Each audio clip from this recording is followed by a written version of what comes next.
réseaux sociaux buzz. Bakpatou, Songi Songi, Kongosa, Koromoto, Legede. Venez. Venez vous informer en temps réel. Écoutez les critiques, les analyses avec Maman Buzz sur réseaux sociaux buzz. Ici, pas de critiques stériles, ni tête ni queue, pas de polémique. Maman réseau, Maman Buzz de tout le monde est là. Maman Buzz sur réseaux sociaux buzz et Lengue Zangali Passa. Le goût qui n'a pas de concurrent. Aujourd'hui matin, nous nous sommes réveillés avec une très mauvaise nouvelle. Toute la journée, en tout cas, je n'ai pas pu vous faire un résumé par rapport à son décès. Alors, par la grâce de Dieu, j'ai pris mon courage pour le faire parce que je pense que c'est important de le faire. Alors, c'est quoi la cause de la mort d'Halima Kadji, notre actrice que nous aimons bien? Déjà, il y a plusieurs spéculations. Elle était victime de la sorcellerie, la dépression. D'autres disent que non parce qu'elle avait fait 2 fois l'opération de la chirurgie esthétique pour diminuer son poids, ce qui fait que peut-être donc des explications par ici, par là. Mais nous allons quand même lire toutes ces explications-là et nous allons vous dire ce que sa famille a dit dans les interviews qu'elle a fait ce matin. Dans la première publication que j'ai lue, j'étais tombée sur cette publication ici. Triste nouvelle, la célèbre actrice sénégalo-marocaine Halima Kadji, alias Marraine Dial, est décédée ce 26 janvier suite d'un malaise, laissant derrière elle son adorable petite fille. Annoncé il y a de cela quelques mois avoir fait une chirurgie esthétique pour diminuer la taille de ses seins. C'était la troisième de ces genres puisqu'elle en avait fait pour ses fesses et son ventre. Ces opérations auraient-elles un rapport avec son décès? Nous en saurons certainement plus sur les causes réelles de sa disparition. Que son âme repose en paix. Donc, Halima avait fait faire déjà ses fesses, son ventre, parce qu'elle avait déjà un problème dans la société, elle avait un trouble de personnalité, du coup, elle cherchait sa vraie personnalité avec déjà des troubles mentaux qu'elle avait dans les ventres, dans les fesses, tout ça là pour se mettre en confiance.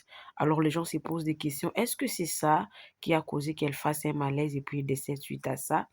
Beaucoup de questions resteront sans réponse. Dans la seconde publication, je suis tombée sur le dernier message de la journaliste sénégalaise Halima Kadji avant son décès. Voilà le visage de la dépression, souriante à l'extérieur mais morte de l'intérieur.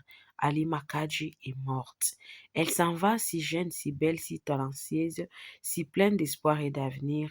La maladie mentale n'est pas un jeu, la dépression n'est pas une plaisanterie. Je ne cesserai pas de le marteler ici. La pauvre a tant souffert, nous avons tous vu sa santé mentale et physique se dégrader. Elle a courageusement avoué souffrir de la dépression depuis l'âge de 11 ans. À un moment, on l'a traitée de folle, de sorcière, on l'a critiquée, on l'a humiliée. Moi qui connais trop bien la dépression, je suis convaincue que cette phrase n'a fait qu'aggraver son état. Alima est partie, mais des aliments, il y en a des tonnes dans le monde et surtout en Afrique où on pense que la dépression n'existe pas. Ces personnes sont autour de vous, elles sont souriantes, elles travaillent et affichent un grand sourire. Pourtant, se lever le matin est une preuve. Se brosser les dents une corvée. On a envie d'en finir, non pas parce que on n'aime pas la vie, mais parce qu'on veut cesser de souffrir. Malheureusement,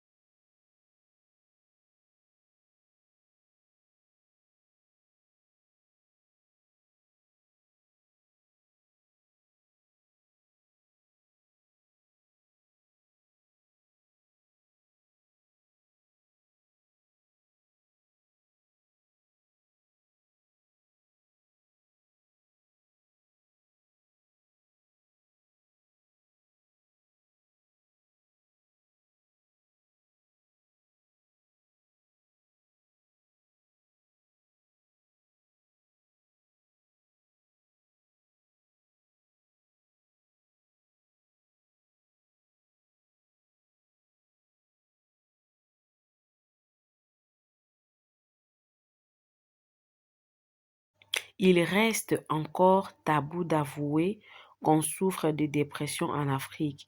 On te juge, on se moque de toi, on minimise ta douleur, on te reproche de ne pas vouloir faire aucun effort, on te reproche de te laisser aller, on te reproche même d'en parler, on te dit que tu exagères, on te dit que tu déranges, on te dit que d'autres souffrent pire que toi, alors que tu as honte et tu t'étais, tu fais semblant d'aller bien et un jour, tu ne te réveilles plus.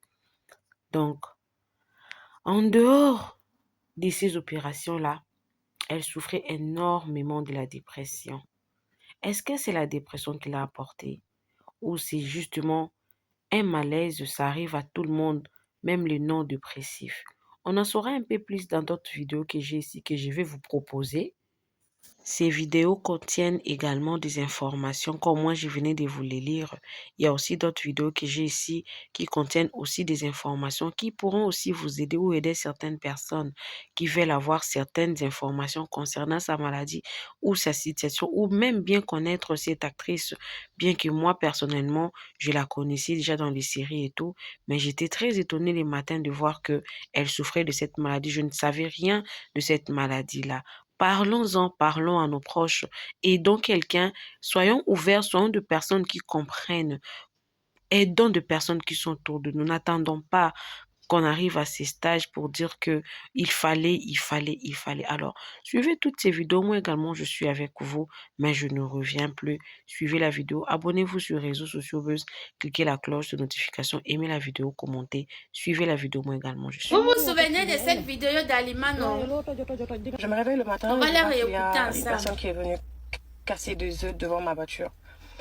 Après mes réflexions, je me dis que c'est dommage parce que ça aurait pu servir à faire des omelettes, à nourrir des pauvres ou à faire de la mayonnaise, tu vois.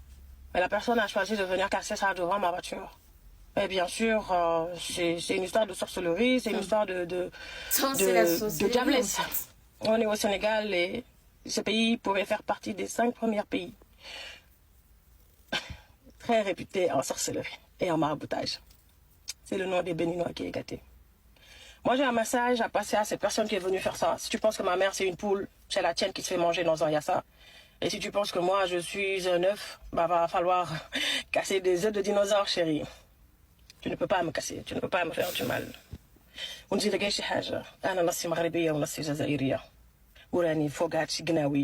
ne peux pas, tu ne peux vraiment pas. Donc arrête tes conneries et puis les temps sont durs. Actuellement, les temps sont durs. Qu'est-ce que tu as à venir casser des œufs devant ma... Tu veux prendre quoi? Ou bien tu veux casser quoi? Mon cher, si je venais te raconter ce que je vis à l'heure là, tu n'as pas besoin de casser des œufs. Tu aurais dû me donner les œufs ceux-là. Jusqu'à tu titilles mon bec. Mais l'être humain est mauvais. Hein? Tu ne peux pas me faire du mal. Parce que je ne vis que par la grâce de Dieu. Allah Jawazan. Le Dieu de cette terre, de sept cieux, de l'univers, celui de tes ancêtres, même si tu te fais par le diable. J'ai limite pitié de toi, parce que ça va se retourner contre toi. Donc, Alima était victime de la sorcellerie. Vous avez vu sur cette vidéo-là. Ça fait partie des choses qui ont atteint son moral. Si tu n'as pas été victime de la sorcellerie, tu ne peux pas croire ça. Les gens disent, oh, la sorcellerie n'existe pas jusqu'à ce que ça arrive devant leur porte. Moi, dans mon ancien quartier, je louais dans une cité. Ce que les Ivoiriens appellent cour commune. J'avais mon appartement. Un jour, je me lève comme ça. Je vois les gris-gris devant la porte. Il y avait tellement de choses. C'était une masse de saleté comme ça, avec les tissus rouges, les fils attachés. Attachés. J'ai fait demi-tour. J'ai demandé à mes enfants qui étaient à la maison, mon petit frère, ma petite soeur, de ne pas bouger. De rester là. J'ai appelé maman. J'ai dit à maman que voilà ce qui se passe devant la porte. J'ai appelé le bailleur. Ce sont les inconnus qui sont venus nettoyer ça. Ils m'ont dit de ne pas toucher. Parce que si c'est moi qui touchais, ou bien si c'était peut-être mon petit frère ou ma petite soeur, peut-être que c'est qu'aujourd'hui là, on n'est même plus là. Bon, c'est que moi je suis même plus là pour vous faire le Congo, ça comme je vous fais là. J'ai dit, j'étais obligée de déménager de la maison, de changer même de quartier, aller m'installer loin à Bédi. Alors que c'est un quartier où j'ai vécu durant mon enfance. J'ai dit, ah, j'ai les amis là-bas, j'ai la famille là-bas. Donc, je dois rester à côté au cas où si je tombe malade. Mais non, hein, j'étais obligée de changer. Si les gens n'avaient pas vu avec leurs propres yeux comme ça, pour témoigner que oui, on n'allait pas me croire. Même les rêves que vous faites souvent, on vous a attaché comme ça. J'ai trop vécu des choses comme ça. Aujourd'hui, je dis Dieu merci. J'ai dit Dieu merci. Parce que ça part. Prenez soin de vous. Protégez-vous. Priez vos ancêtres. Priez le Dieu de vos ancêtres. Parce que là, c'est trop grave. C'est trop grave. Mais avant de mourir, elle avait fait un post où elle disait que les morts ne lisent pas les publications de Facebook. Que, pardon, s'il arrive un jour qu'elle meurt, on doit faire les prières pour elle. Qu'on doit faire seulement les prières pour elle. Mais nous autres, on est obligés de faire les vidéos pour sensibiliser aussi. Parce que c'est notre devoir en fait. C'est un devoir pour nous tous. Pour annoncer et sensibiliser. C'est pas facile, hein? C'est pas facile. J'imagine un peu sa famille en ce moment. J'imagine un peu sa famille en ce moment. Qui était là pour elle quand elle allait mal. Hé! Hey! Pardon. Maman, repose un peu. Oh. Que la tête de nos ancêtres te soit légère. Parce que le geste, là, tu vas même commencer par où? Faites attention. La fête de sorcellerie, là, c'est réel. Si tu n'as pas vécu la situation, tu ne peux pas comprendre. Hein. Tu ne peux vraiment pas comprendre. Bonjour tout le monde, c'est avec une grande tristesse vraiment que je fais cette vidéo. Une actrice sénégalaise, Halima Gage, vient de nous quitter. C'est vraiment très triste. Vraiment très triste. Vous voyez, la vie n'est rien. La vie est un fil. Voilà, c'est pour ça qu'il faut profiter de nos proches. Et surtout, je trouve qu'en Afrique, on a beaucoup de problèmes. Oui. Est-ce que la santé mentale est considérée en Afrique? Est-ce qu'en Afrique, les gens savent réellement que c'est une maladie? Je pense qu'il y a beaucoup de personnes qui décèdent suite à cela. Moi, en Afrique, on considère ces gens comme des fous. Et je pense sérieusement que c'est de ce qu'elle souffrait, Halima Gage. Et je suis vraiment très très triste. C'est elle qui a joué dans La maîtresse d'une femme mariée. Vous connaissez tous cette série. On l'a tous adorée, on l'a tous aimée. Elle était si belle. Waouh. Si belle. Partie si tôt. J'aimerais partager avec vous. Écoutez attentivement ce qu'elle dit. Écoutez. Ne quittez pas, écoutez ce qu'elle dit. Elle-même de sa bouche. Vous allez entendre ce qu'elle est en train de raconter. Écoutez, hein.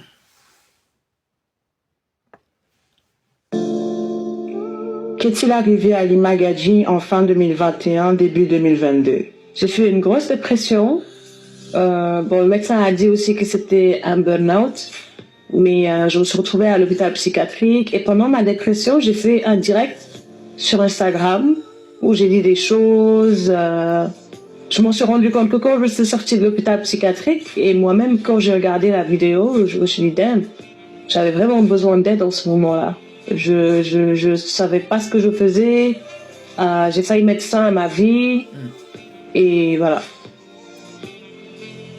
Pour une personne comme moi qui souffre de santé mentale et j'ai jamais eu honte d'en parler, je trouve qu'en Afrique, et surtout du côté de l'Afrique de l'Ouest, la santé mentale est abordée comme un sujet tabou, comme une maladie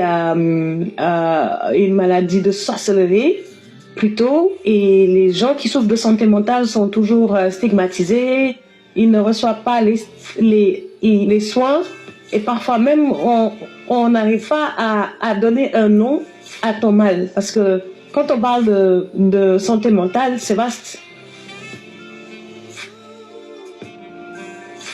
Moi, je souffre de santé mentale depuis mon enfance. Et au début, je savais pas ce que j'avais. C'est quand je suis allée voir la première fois un médecin, c'est là où je su que je souffrais de troubles de personnalité.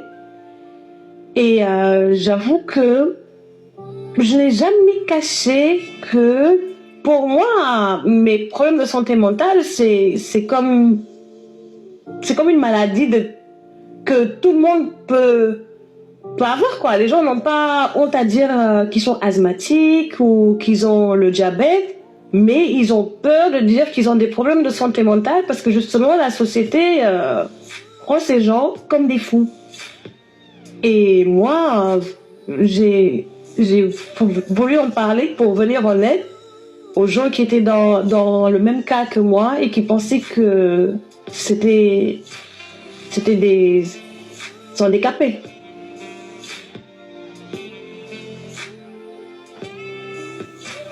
Qu'est-ce qui a été le plus dur à ce moment-là? Le regard et le jugement des autres ou la gestion familiale de ce mal?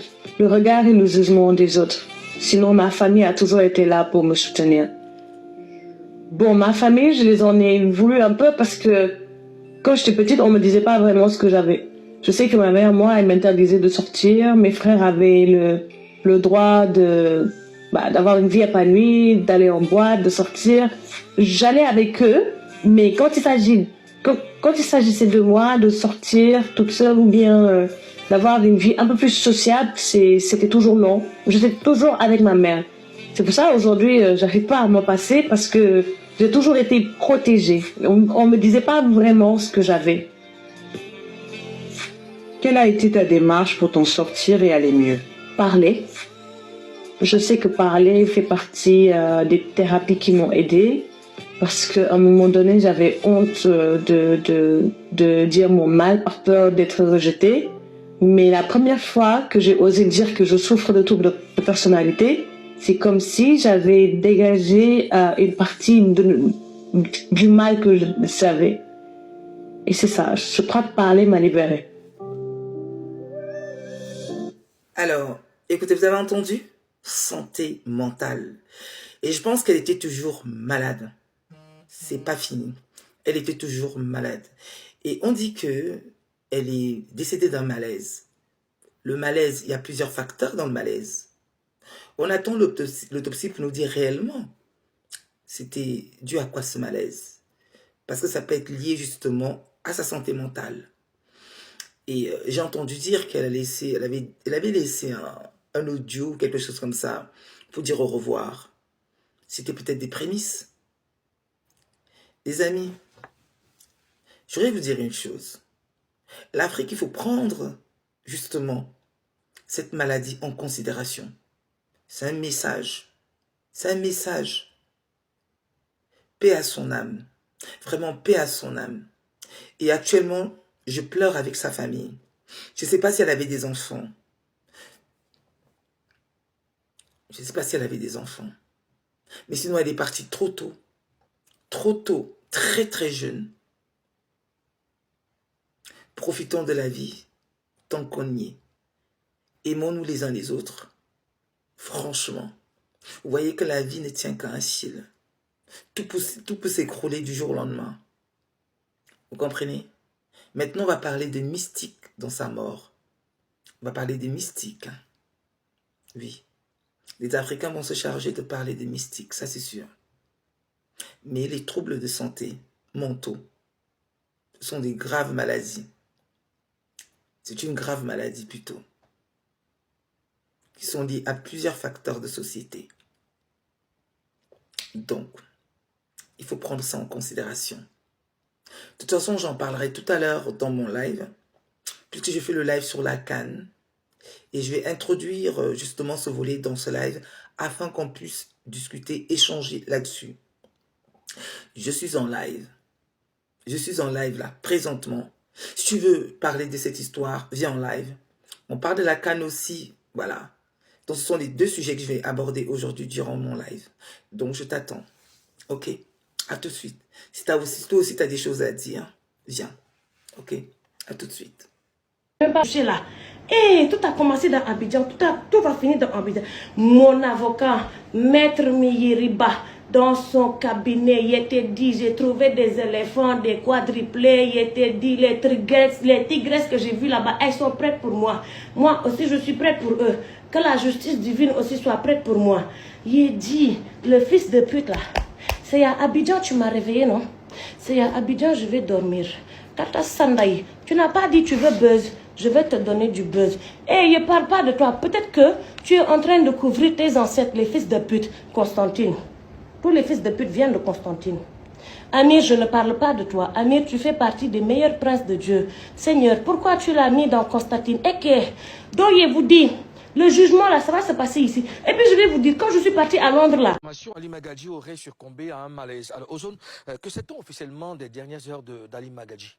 Alors, ce qu'on sait des dernières heures de Halima Gadji, c'est que 10 heures avant l'annonce de sa mort, elle a fait cette publication dans laquelle elle annonce, elle évoque un casting pour une production sénégalaise. D'accord. Halima Gadji a joué dans pas mal de productions, mais c'est la série Maîtresse d'un homme marié qui l'a propulsée. Alors, pourquoi ce rôle de Mariam Dial a-t-il marqué les gens? Mimi?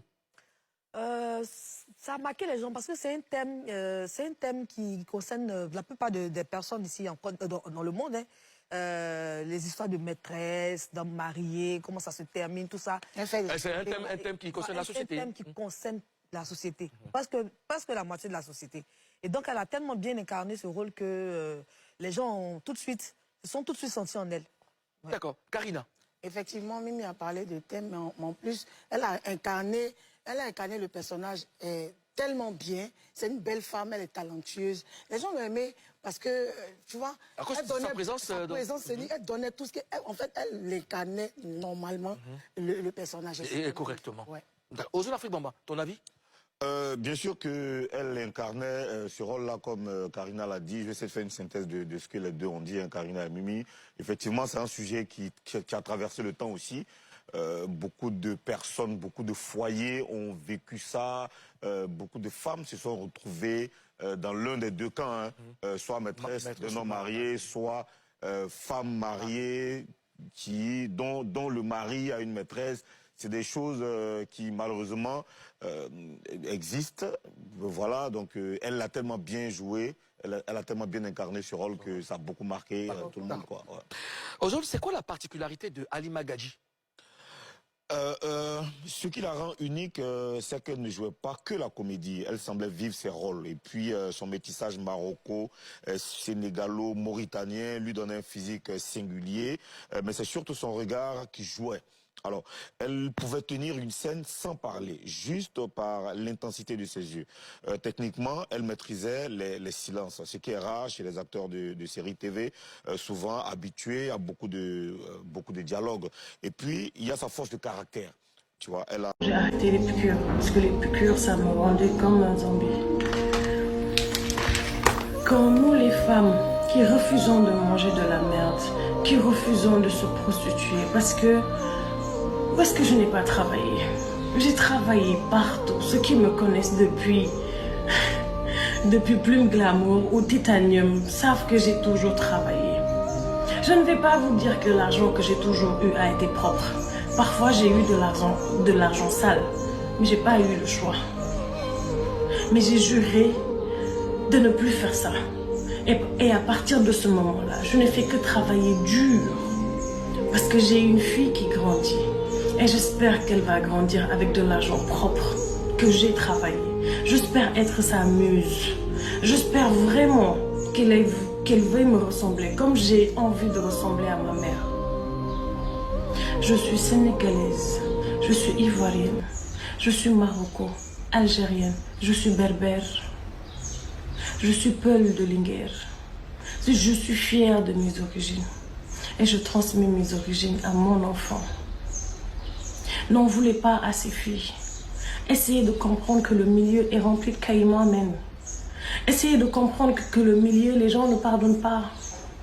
Ces filles, allez voir comment elles ont été éduquées.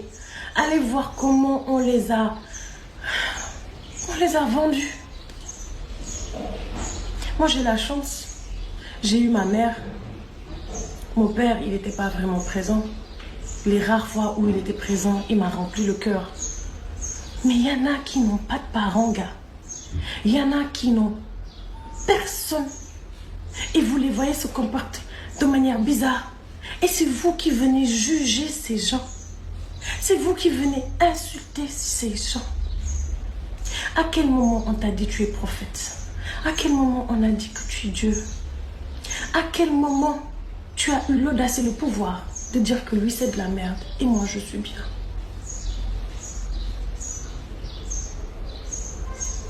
On dirait qu'on m'avait enlevé un rideau, ou bien le rideau est tombé. Mais le monde que je vois là, j'espère que cette génération, cette petite génération va grandir avec beaucoup de pitié et d'amour. Parce que tout tourne autour de l'argent, tout tourne autour de la brillance, tout tourne autour de « voyez-moi ». Et plus personne ne pense à Dieu. Plus personne ne prie réellement.